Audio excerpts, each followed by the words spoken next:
Je suis le professeur Pissart, fondateur de la méthode Pissart. Pissart avec P. P comme Pissart. Le professeur Bicéphale. Bicéphale. Professeur Pissart est expert linguiste et psychologue.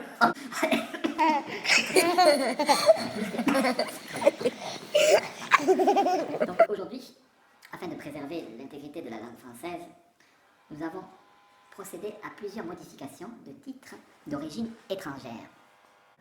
Il a été décidé de changer certains titres d'origine étrangère pour les rendre plus compréhensibles aux Français, pour les Français. Par exemple, Don Quijote de la Mancha de Cervantes. Personne ne comprend. Don Quijote va se transformer en Monsieur Quichot de la Manche. Monsieur Quichot de la Manche. Il en sera de même pour Aladdin et la lampe merveilleuse.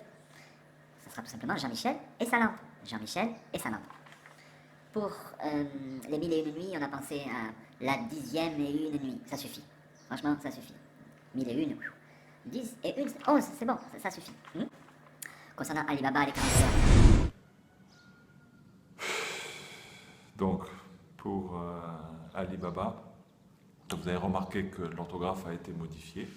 C'est pour votre plus grande compréhension. Ça restera H-A-2-L-Y-B-A-B-A-H. Et pourquoi pas, qu'est-ce qu'il y avait comme titre aussi important? Laissez-moi réfléchir si je peux. Donc on a parlé de Alibaba, on a parlé de Don Quichotte, on a parlé de... Oui, attendez, il s'agit d'un instant. Ah oui, oui. Oui. Pardon, Simbad le marin. Simbad le marin va se transformer en, pourquoi pas, Charles Henry et son navire. Donc si vous avez plus d'informations, si vous avez d'autres idées de titres étrangers à franciser, s'il vous plaît, faites-moi le savoir, c'est très simple. On va pas s'énerver pour ça, vraiment. Il faut que ce soit clair. Donc pour rester dans la bonne humeur, je vous ai préparé une petite devinette, un quiz, qui consiste à retrouver le titre d'origine. Souvent, le titre sera d'origine étrangère.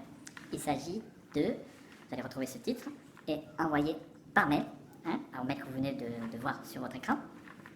Il s'agit donc de Thomas le Sieur. Thomas le Sieur. Et pour finir, fidèle à la méthode Pissart, nous allons rappeler les 3 points de la méthode Pissart. Tout d'abord, la diaphanéité, du grec diaphanis, qui signifie transparent. Tout doit être transparent et clair. Deuxième point, la brachylogie, du grec brachis, court, et logos, le discours. Ça doit être un discours court et concis. L'importance de la brachylogie, la concision. Troisième et dernier point de la méthode Pissart. L'ataraxie, du grec ataraxia, qui signifie absence de trouble. C'est le principe du bonheur.